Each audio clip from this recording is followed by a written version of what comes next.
forward to this opportunity to talk about especially some of the newer work that we've been doing in my lab in collaboration with others that I'll be talking about, and then especially to get some feedback and listen to some of the questions that you have after my talk. And so thank you all very much for coming and be willing to listen to me for the next 45, 50 minutes or so. Okay, so let me begin by talking about the outline. So this is an ambitious topic. I'm going to talk a little bit about language and communication in autism spectrum disorder, discuss the heterogeneity that we know exists, focus in a little bit on subtypes, as well as the neural bases of language in ASD and siblings. That's actually all by background of what do we know about the endpoint of language in this very complex disorder.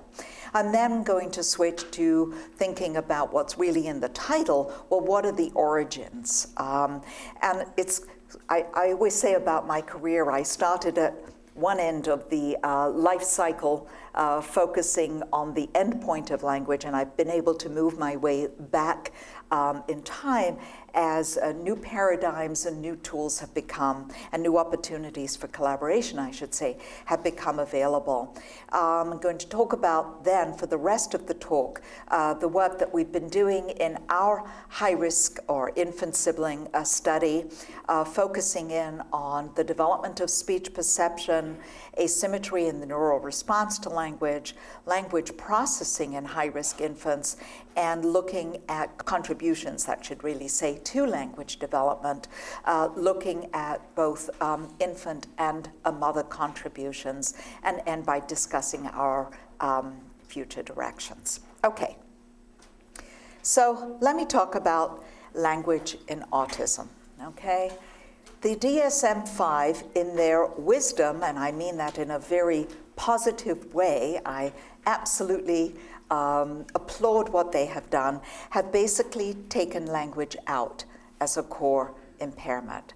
Having said that, we could either pack up and go home, because that's what I'm going to talk about today, or say, well, even though it is clearly not a core symptom, there's something very, very important, fundamental about trying to understand the phenomenon of language in autism spectrum disorder. Why? Well, first of all, we've known for a very long time, from the earliest studies, the earliest descriptive studies of autism, that it's really the single best predictor of long-term adaptive outcomes, executive functions, social cognition, and atypical behaviors.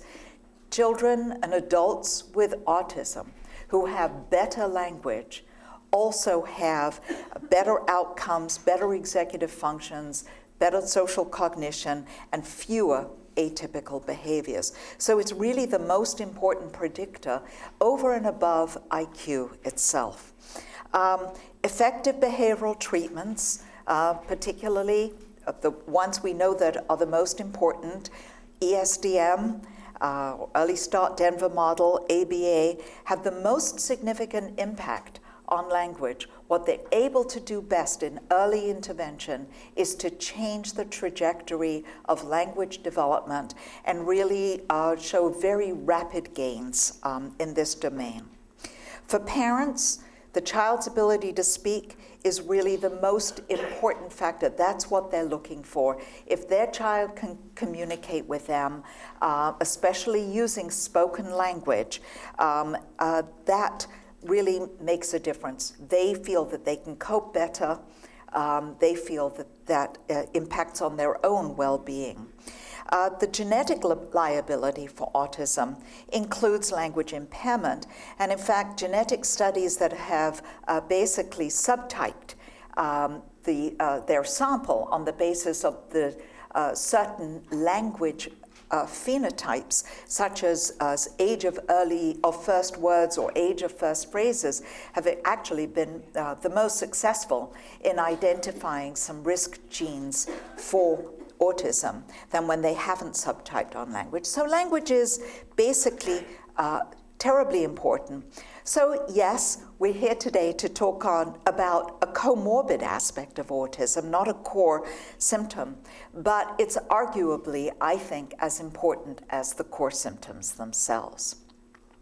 So just by way of background, we began a program of research about 15 years ago, and one of the things that we did was to look at some of the variability in language. We've known for a long time that, in fact, the universal impairments that we do see that are still a core aspect of the communication piece of the social communication domain of impairment are in the pragmatic and discourse aspects of language, okay? So individuals across the spectrum have problems with narrative, problems with conversation.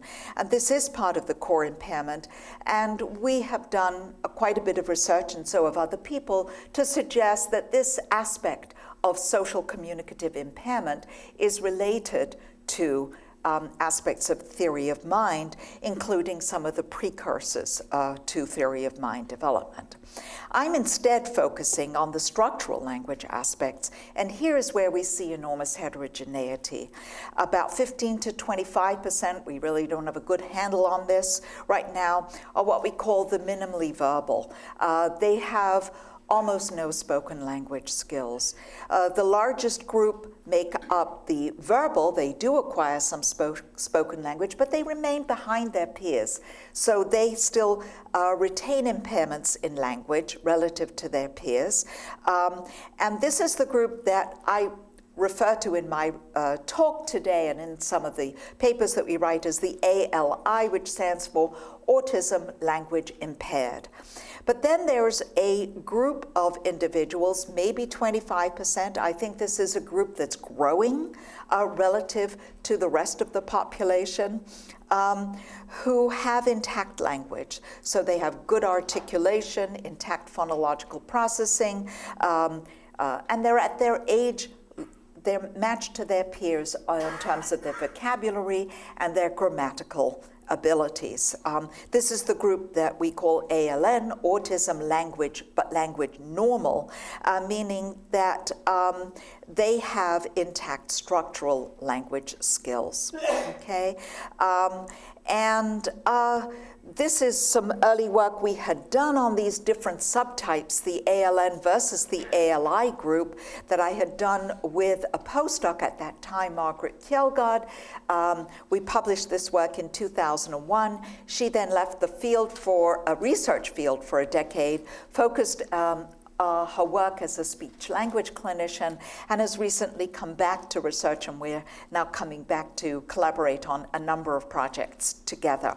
And basically what you see here is, on the left, this is the ALN group. We give them a bunch of standardized language tests that tap syntax and semantics, or grammar, meaning, nonsense word repetition, which is a phonological processing skill, vocabulary, and articulation. And you see these kids basically have a flat profile on tests that the average child, typical child, scores 100 on, and that's what this ALN group scores. So that's the definition. They have a flat profile.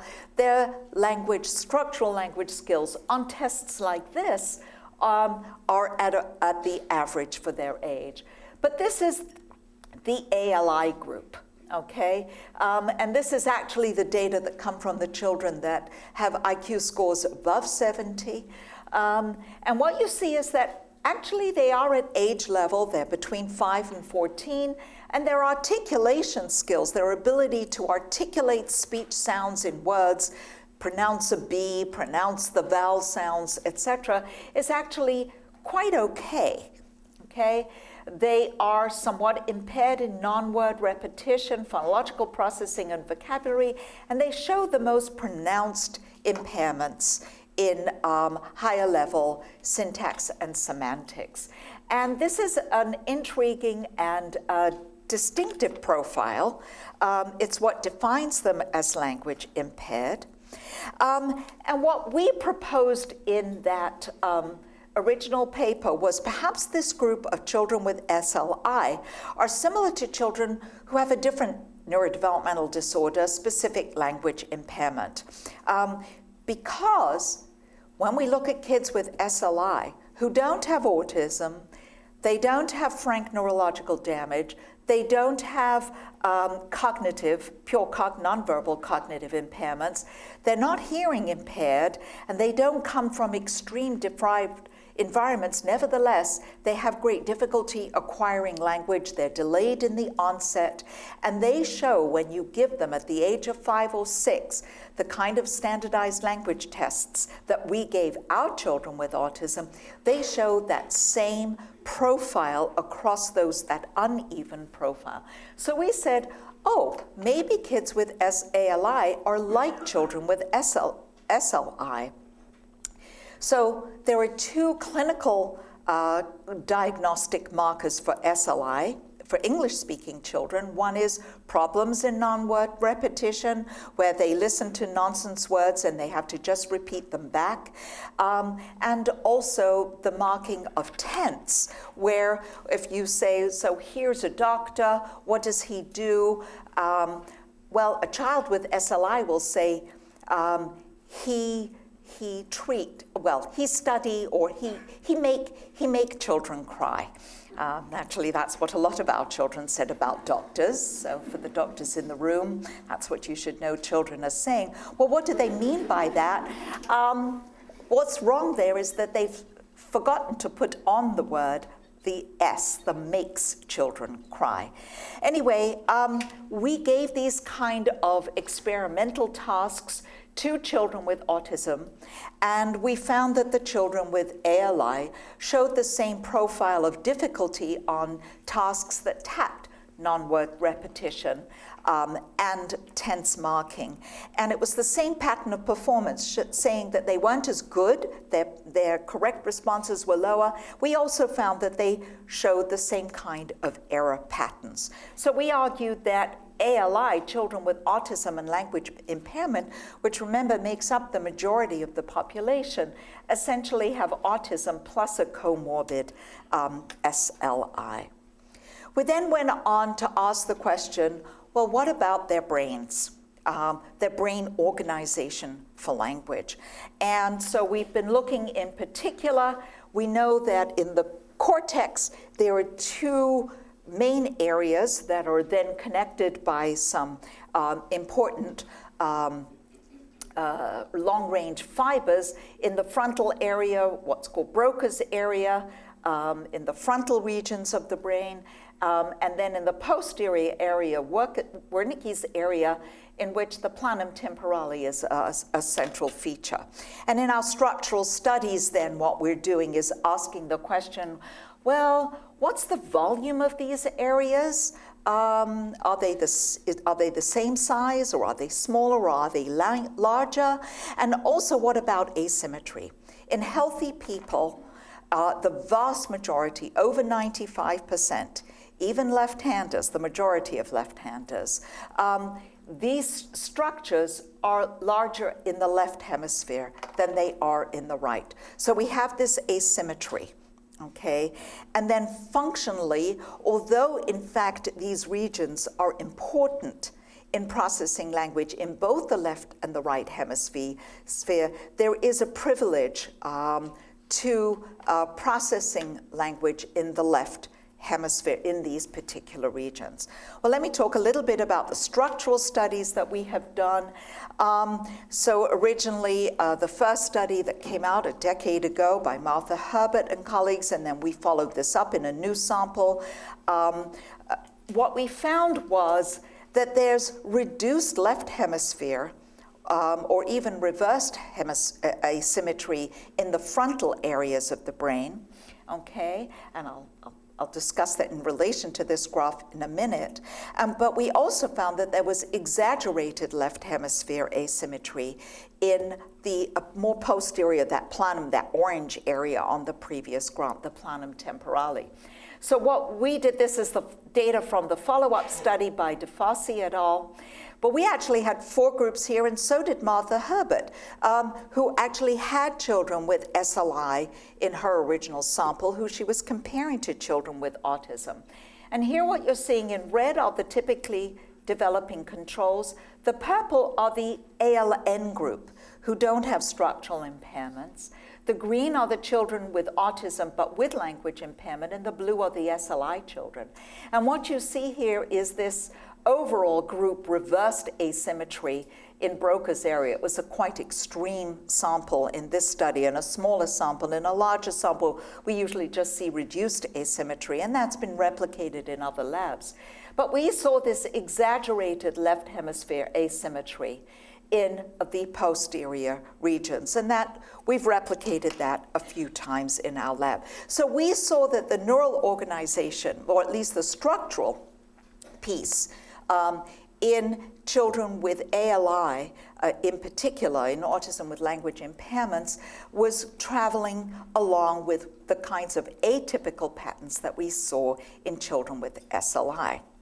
Now, with my doctoral student at the time, Kristen Lindgren, we followed this up. We've been doing a number of different studies looking at the anatomy of language regions, but what Kristen added into this was looking at the unaffected siblings of the children with autism spectrum disorder. So we now were expanding beyond the children with autism to ask the question, well, is this something that maybe travels in the family? Okay, some of these patterns, that's atypical, but doesn't actually result in the syndrome itself. And that's something that we refer to as an endophenotype. And finding endophenotypes, i.e.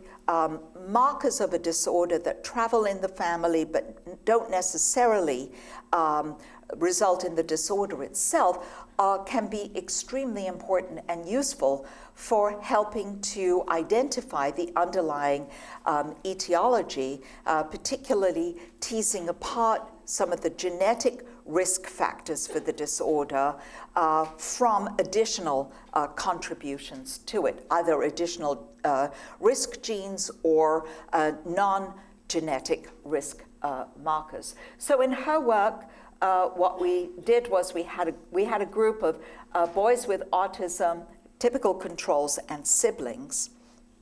And here's the data on the volume of the language regions. These are the frontal areas, and these are the posterior regions. The controls here are in blue, and the kids with autism are in red, and the siblings are in green. And what you can see is, instead of traveling with the controls, who in fact are what they're like behaviorally, the siblings, in terms of the volume of these areas, are traveling with their autistic siblings, okay? And then in terms of the asymmetry, we actually found that the frontal asymmetry doesn't travel along as an endophenotype, so presumably those regions are a little smaller in both the left and the right hemisphere, okay? But we can see in terms of the exaggerated asymmetry in the posterior region, we're seeing that they're somewhat intermediate, which is often the way endophenotypes will work out. In other words, this group probably breaks down into 2 groups, one of which actually looks exactly like the controls, the other which looks a little bit more like the siblings.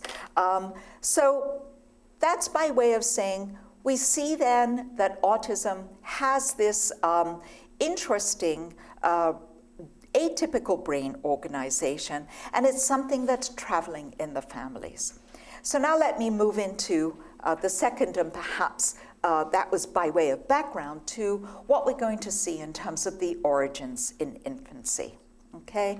Now, I'm sure everyone here is quite familiar with the notion of studying at this stage infant siblings. It's actually hard to remember that, in fact, the first paper that was published on infant siblings only came out 7 years ago in December 2005 by the Canadian group Swagenbaum and his colleagues.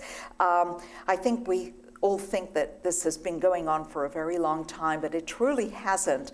And I think this has been a very interesting and very rich area of research.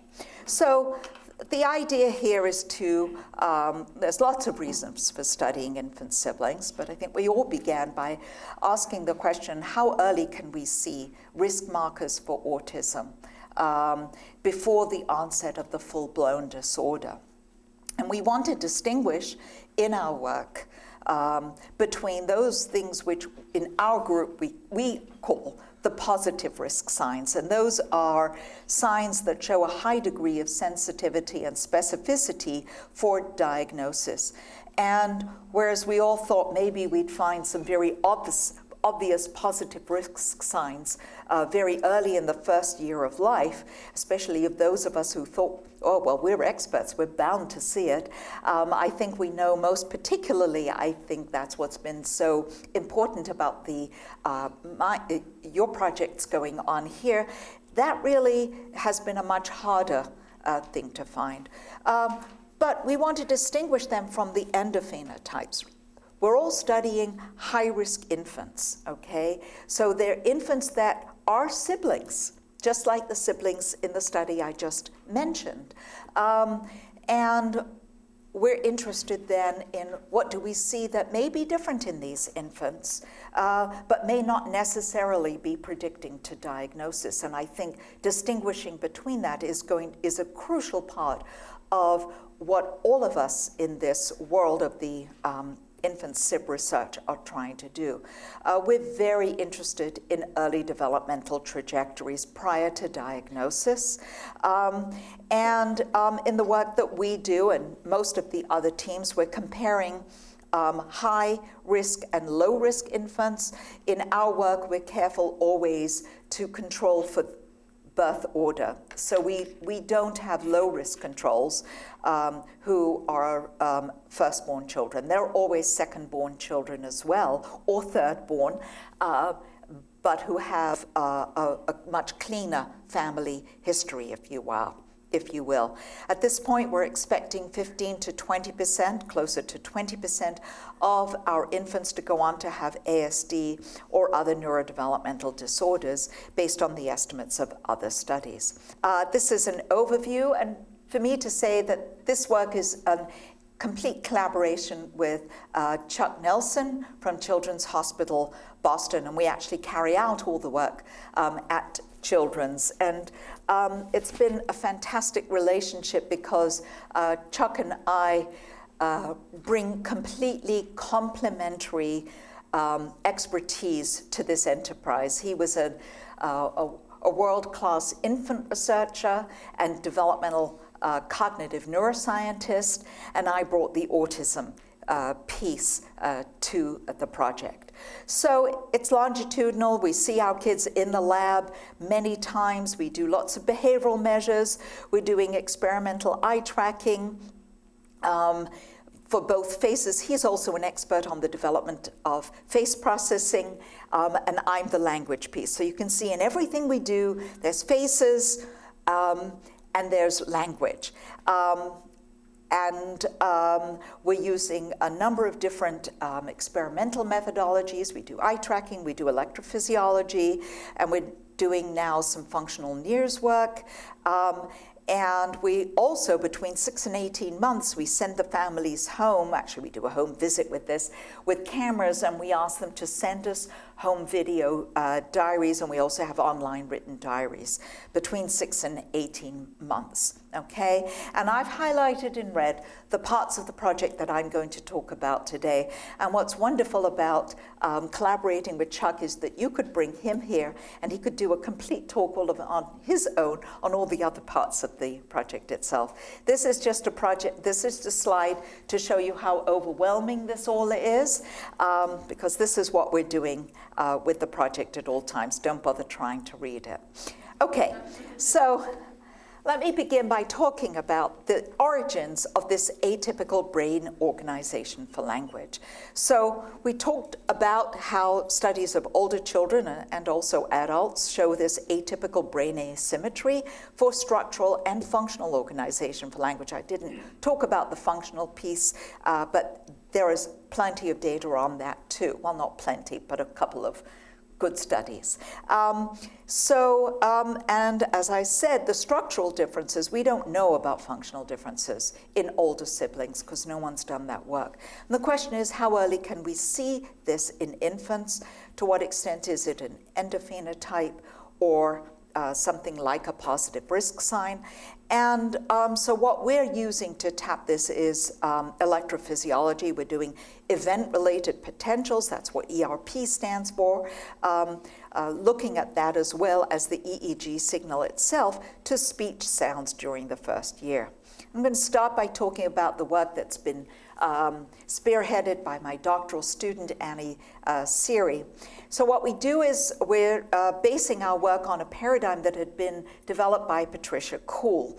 And it's a double oddball procedure. Don't worry about that. Basically, the infant is sitting on the mom's lap. We do this at 6, 9, and 12 months, okay, only.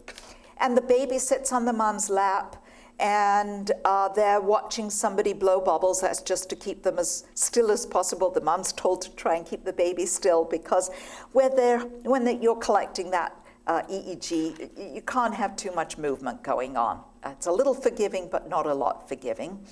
And they're hearing sounds over the speaker, da, da, da. 80% of the sounds they hear are da. 10% of the time, they hear what we call the non-native contrast, okay? And that's a Hindi da, okay? I'm told I say it quite well, but I'm sure those of you here who speak Hindi are a little bit unimpressed, okay? The rest of you don't actually hear a difference between the da and the da, okay? And by 12 months, typically developing babies actually can't make that distinction. It just sounds all like da to them. And then 10% of the time they hear ta, which is distinguished only on one feature, but we all hear the difference. Whether we're 6 months old, 12-month-old, or adults, we can hear the difference between da and ta. And so we're asking the question,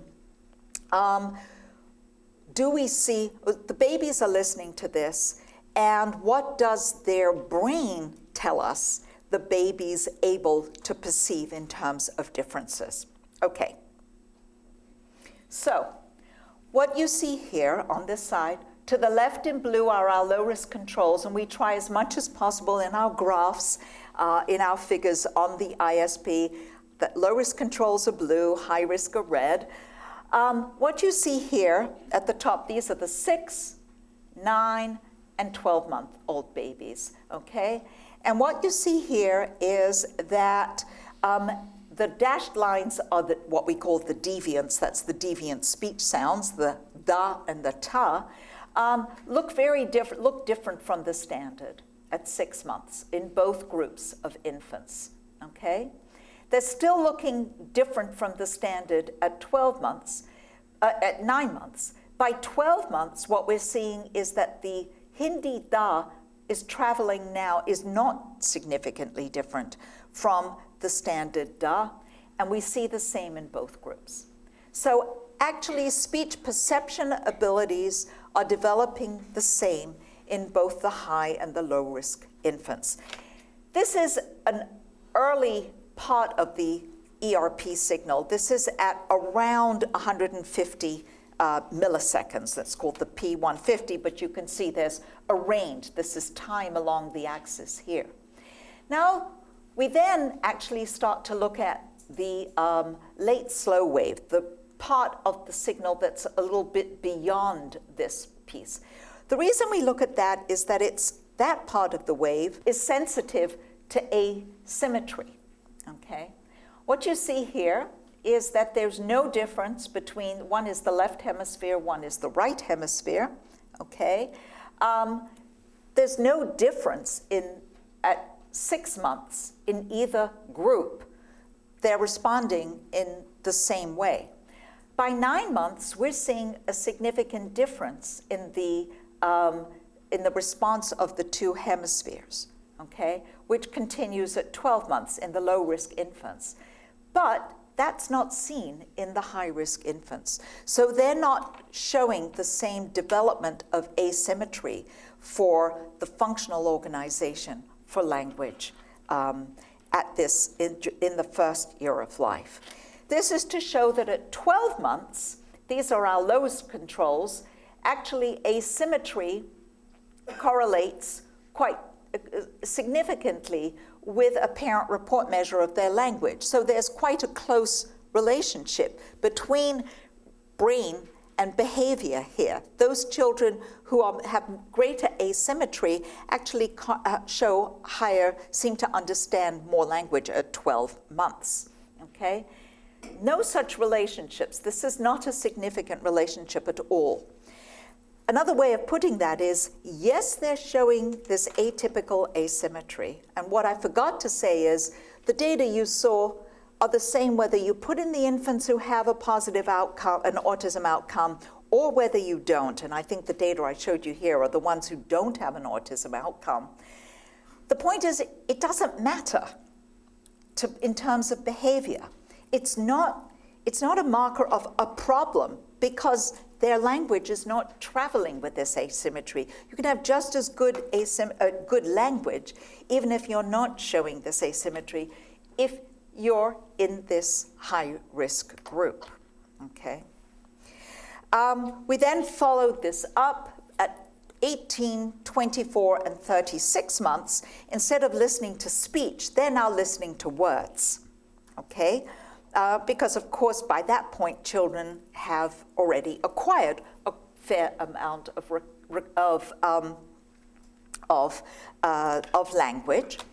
And they listen to different sets of words. Some of the words they hear, we know that they clearly know because the parents tell us that. And then there's a group of words that they listen to that they have no idea what they mean, okay? And based on the work of Helen Neville and Deborah Mills, we know that between 14 and 18 months, so at the period prior to our first assessment, once there's a real developmental shift. Originally, both hemispheres begin to respond to words, and then there's a developmental shift where you see a greater, if you like, a greater signal on the left hemisphere. They show a greater asymmetry, more sort of advantageous. And so we took a look at this. They actually see a faster response in the left hemisphere based on the electrophysiology. We're looking at the latency in the N600. That's at 600 milliseconds after they listen to the word. And these are very preliminary data, which may or may not hold up as our sample increases. But what you're seeing here is that, in fact, and this is, I think, data only at 24 months, okay? What you see here is that for the low-risk controls, okay, there's no difference in their response to the known and unknown words. These are the known words in solid, and these are the unknown words in the right hemisphere, but they're definitely showing a faster response in the left hemisphere, and that's basically replicating the Neville and Mills data. We're not seeing any such difference, okay, in either hemisphere. So in the high-risk infants. So it seems that this difference in this atypical lateralization for the functional organization of language continues. Okay. We then have taken a different kind of analysis to look at connectivity. Now, we know from a lot of work that the emerging idea that in autism, as well as other neurodevelopmental disorders, there's problems in anatomical connectivity, the fibers that connect, or the synchrony between responses across different regions, so that there are fewer long-range connections. We see more local activation, potentially more short-range, but I think that's fairly controversial still, okay? We know this, that in functional MRI, we see reduced functional connectivity between that green area on that slide I showed you on the orange area. There's several studies. And then using resting state EEG, people have seen differences in reductions in functional connectivity using that kind of a measure as well. So two people, a postdoc and I guess she was a postdoc when she did this work as well.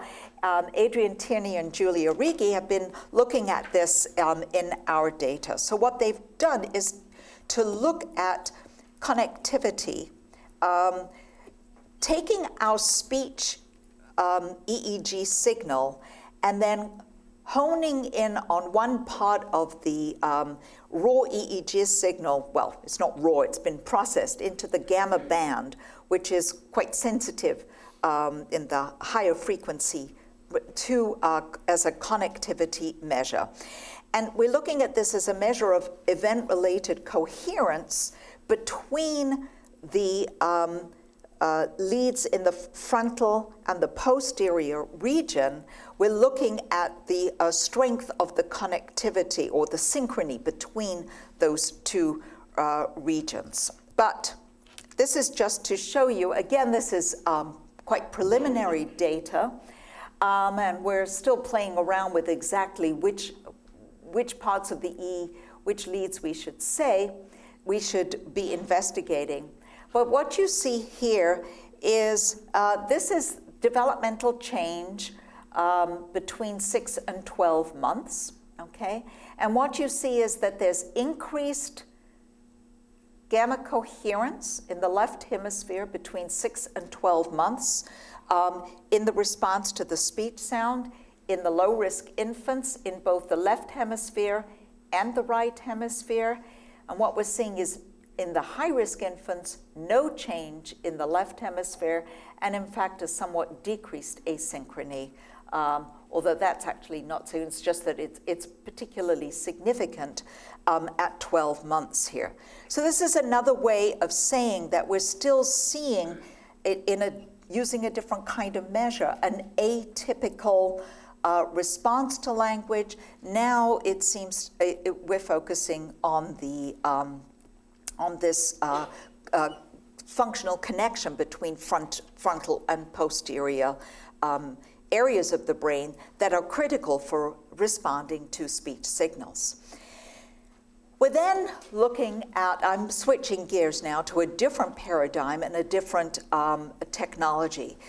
We more recently introduced into our infancy program functional NIRS, and I'll talk a little bit about what NIRS, near-infrared spectroscopy, is. It's another type of brain imaging method that is user-friendly, especially for babies, because they don't have a lot of hair. And again, it's relatively cheap. It's really the very poor man's version of functional MRI in a way. And it's very poor in that way, but you do get good, relatively, if you just divide the brain into front, back, left and right, well, it's a little bit better than that. Anyway, the paradigm that we're using, there's very little work in the normal developmental literature using NIRS, and we felt that it was important to take a paradigm that had been developed by others. What the babies are listening to, and you can see here we're doing this in the first year of life, 3, 6, 9, and 12 months, is they're listening to artificial words, and these either have a real statistic, a significant pattern to them, like penana, there's a repetition of the syllable within the word, okay? Or they're listening to words that have no repetition pattern in it. And this is like a precursor. I mean, you've got to pay attention to the statistical regularities and repetitions in what you hear, because that's how language that's how language is organized. And if you're not paying attention to those statistical regularities and irregularities, you're not going to really be acquiring language. So it's a good sort of precursor, plus it is in and of itself a linguistic stimulus that the child is listening to, okay? So this is to show you what NIRS is. Like functional MRI, you're not measuring anything to do with brain activity itself, which is something that, in fact, you are able to do with EEG as an end point, but it is the electrical activity of the brain that you're picking up. You're not tapping anything that's actually the brain, you're tapping the blood flow like you do in fMRI. And basically we use light probes, okay, to detect blood flow, just like if I hold this, you see? The light from my laser is able to project it through to my finger. That's pretty much what you're doing here, except that it's not a laser probe, although I think some NIRS systems do use that. And you measure both the oxygenated and the deoxygenated blood, and you basically can separate out the signal between the two. And we have a little homemade cap. You put these probes on. They're not nearly as comfortable, so you try to minimize the number of probes that we put on the baby's caps. It's not very comfortable, but our babies, it turns out, is if you start babies on these things at 3 months, amazingly, when they come back at 6 months or they're sort of used to it.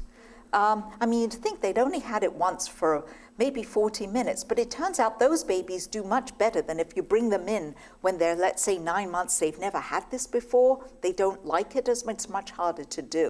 What Brandon Keene, a postdoc in our lab, has done has been to analyze the NIRS data, and in particular, to do a kind of a connectivity analysis of the data for this speech and for this speech paradigm where they're hearing these nonsense words with or without repetition patterns. And basically what you do is you massage the data like one always has to do, process it. It's not massage. Massage has a different connotation. Process the data, filter it, et cetera, and then we take 4 regions of interest, with 3 probes for the 4 regions. And the 4 regions are front, back, left, and right. Okay, and here's what you can see are the placement of the probes in the left and the right hemisphere as the baby's listening to these speech signals.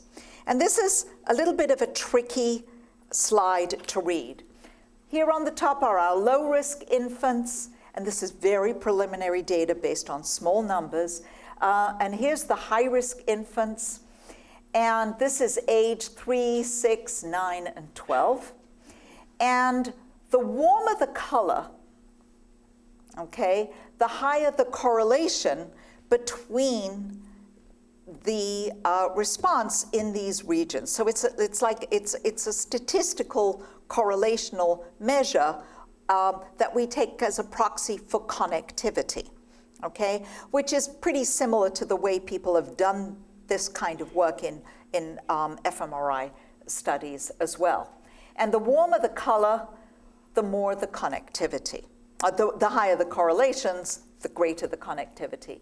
And basically what you can see, I mean, we don't have to go into the details because I know the pattern will change over time, but in the low-risk infants, we're seeing more warmer colors, these beautiful yellows and oranges. So it's basically saying that by 12 months, we're seeing much more in the way of connectivity, and this is both cross-hemisphere, the left front with the right front and the right posterior with the left posterior. The one remaining cool is with the left anterior with the right posterior, which we're not expecting much in the way of connectivity. In contrast, there's really not much change over time in the strength of the correlation. This is the one difference the right anterior with the left posterior, which is a little bit anomalous. I don't think it's particularly interpretable, this red block here. And otherwise, it stays a lot cooler than it does. So we're seeing on this other measure, again, a little bit less in the way of connectivity. Switch now to our eye tracking measures, where we're using eye tracking in this study as a measure of language comprehension, okay? And in particular, we're interested in the speed of processing, okay? And built on work by Anne Fernald. And what Anne Fernald showed was during the second year of life, second to third year of life, infants are faster at processing language. That's not so surprising. And the way she does this is you present two pictures on the screen and you say a word. You know, look at the ball. And the most precise measure of processing speed that you can get is if when the child actually hears the word ball, they were actually looking at the other picture, which was a picture of a book. The speed with which they then switch, because now they've heard look at the ball, when they hear the word ball itself, how quickly do they switch to look at the other side? There's lots of other measures we could look at in these data and are doing. I'm just going to present that as a speed of processing measure. Why? Because what Anne Fernald has shown is that infants who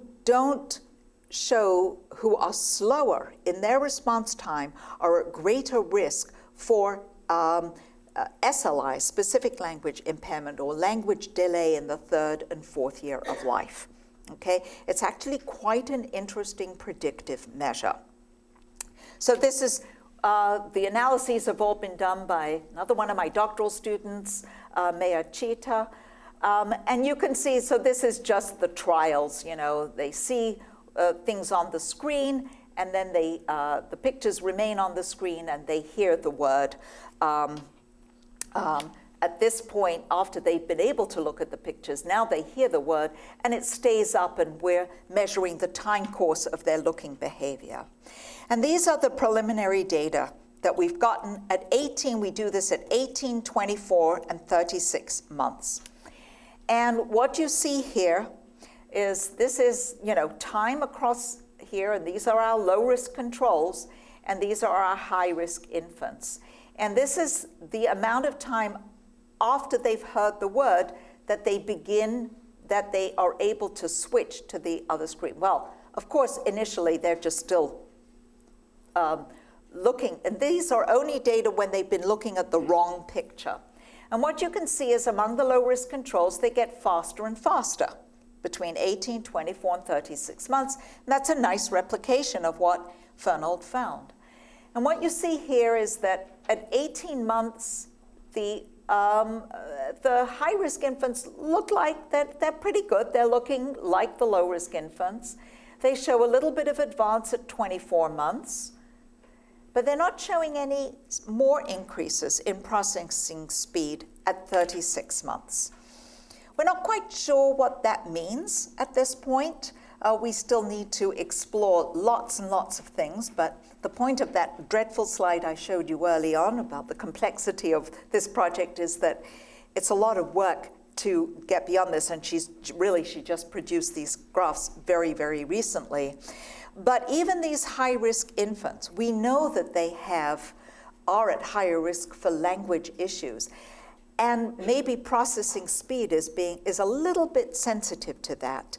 And so there's something a little bit different about the way they're processing language. Their vocabulary scores are still in the normal range, but they're taking a little bit more time. And so that's somewhat of a liability, perhaps for greater problems with language, and that turns into reading issues when they're a little older. The final part, I want to talk about additional contributions to language. And this is the work of my wonderful doctoral student, Megan Thompson, who those of you who have been here for a while may know. She was a graduate of UC Davis, and she has spent time here, and I want to thank you from the bottom of my heart for training her so well and sending her my way.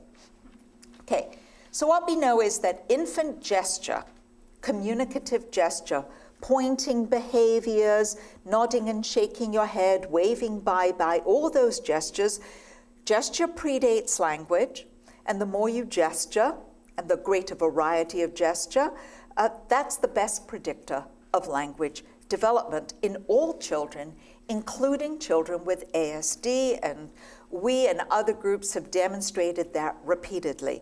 Gesture is the single best predictor of language. I think there's lots of reasons for it. It's not just communication, and it is, and it remains part of language. As you can see, I'm still gesturing. We don't give up gesture when we start to speak. But it also incorporates the motor components. There's somewhat of a learning piece to it, so there's an imitation component to it. But it also is primarily joint attention.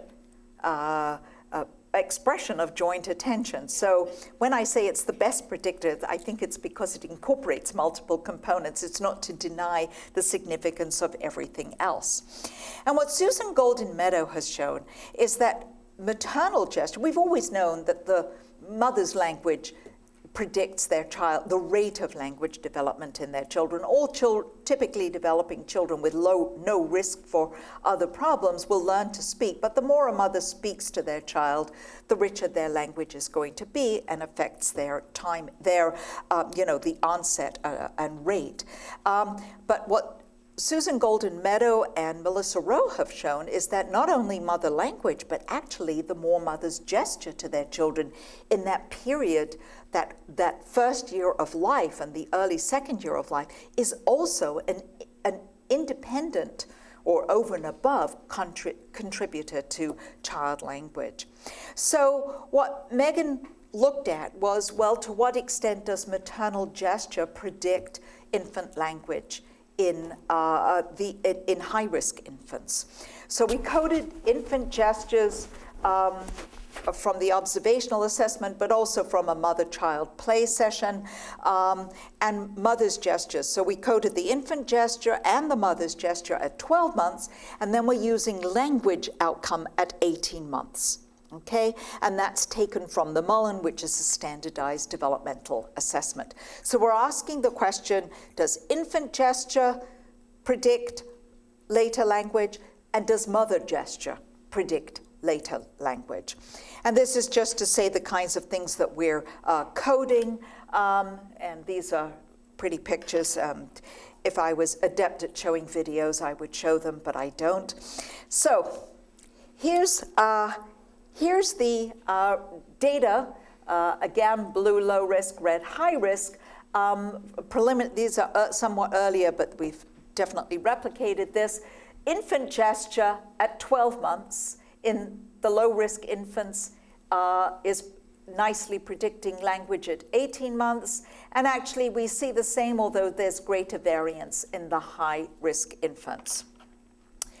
Overall, and I don't have a slide to show this, we do find that when we look at the amount of gesture in the infants with an autism outcome, they show the lowest. So they'd be at the extreme low end of not producing much in the way of gestures at all. They definitely gesture less.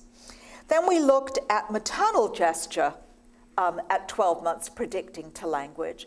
And in the initial analysis, we get a beautiful replication in our low-risk infants of the Golden-Meadow data, but we actually didn't get a significant relationship here. So we then went back and asked the question, well, what's going on? Why aren't we seeing this? And so then what Megan went back and did was she said, well, sometimes the babies aren't looking at their mothers when their mothers are gesturing. So maybe I ought to recode the data and just look at when the infants are in fact more or less looking at their mothers when they're gesturing. And then when she went back and did that, she found that there was a significant relationship. There's still a fair amount of variability. I think what's interesting about this is it didn't really change much for the low-risk controls when we did this, but it did for the high-risk. And that's, I think, a little bit suggestive about perhaps the high-risk infants have somewhat more difficulty, that when they're busy looking at this and they're not actually looking at their mother, they're not really paying it, they're not able to process what the mother's doing out of the corner of their eye in quite the same way as the low-risk infants do. And that's, I think, something that's quite interesting. We then ask the question, and this is really a question, we really don't know the answer to this, well, overall, how much are the mothers gesturing? And what you see here is we separated out the kids with an autism outcome from those without. What's really interesting is that the mothers of these high-risk infants are actually gesturing more to their infants than the low-risk controls, mothers, okay? So so they've learned. Now, keep in mind, they already have a child with autism. They've been through the mill. They know what they're doing. And we think this is really quite a provocative finding. Interestingly, there's enormous variation. We don't want to be saying, we know that overall these mothers are gesturing less. This, in our view, is driven more by the fact that these infants themselves, even at 12 months, are probably less responsive. And we're now trying to do some more fine-grained coding to get at that. But it's not that they're so low. They're actually, if anything, intermediate between these mothers and those mothers. And you can see there's a lot of variation. So just to summarize, I'm coming to an end. This is just to summarize what I said. There's a lot of heterogeneity in the language of children. We see atypical structural and functional organization in both people with autism and unaffected siblings, although the unaffected older sibling work has only been done on structure.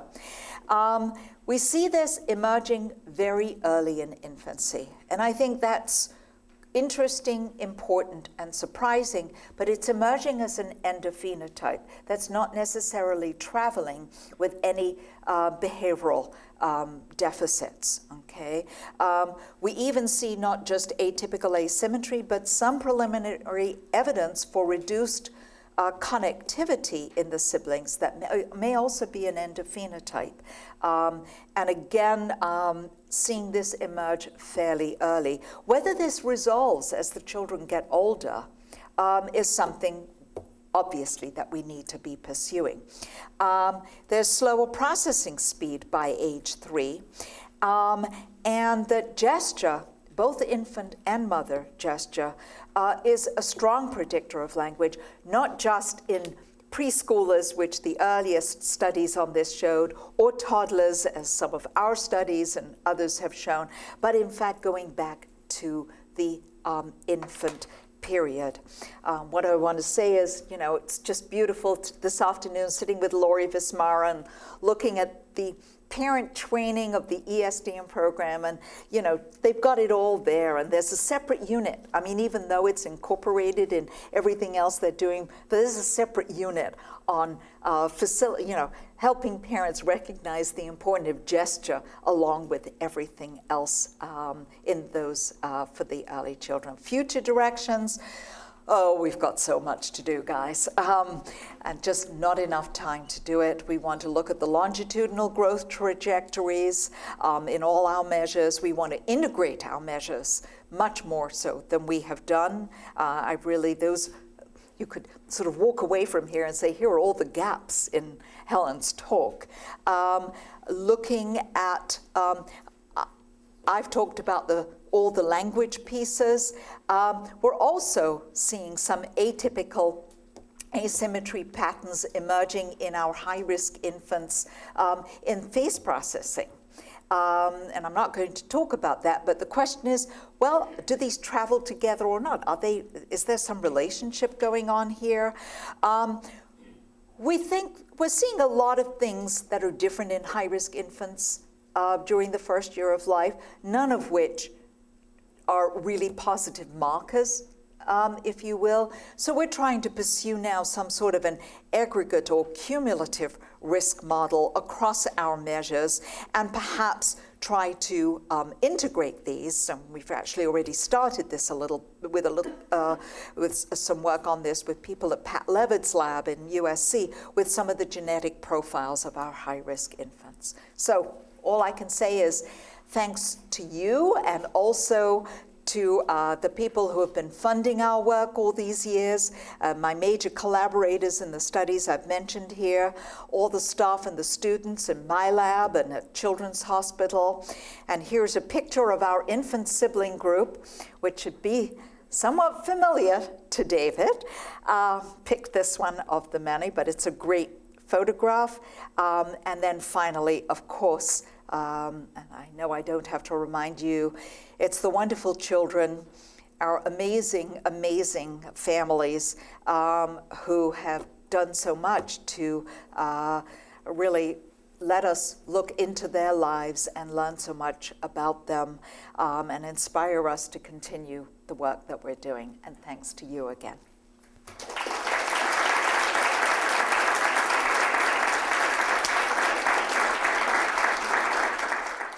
The UC Davis Mind Institute was created in 1998 with the promise to find cures for neurodevelopmental disorders. Every day, our physicians and researchers come closer to fulfilling that promise.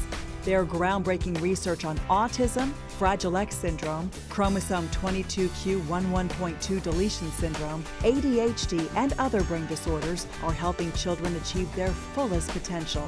Please visit our website to find out more about current studies, upcoming events, and how you can help make a difference.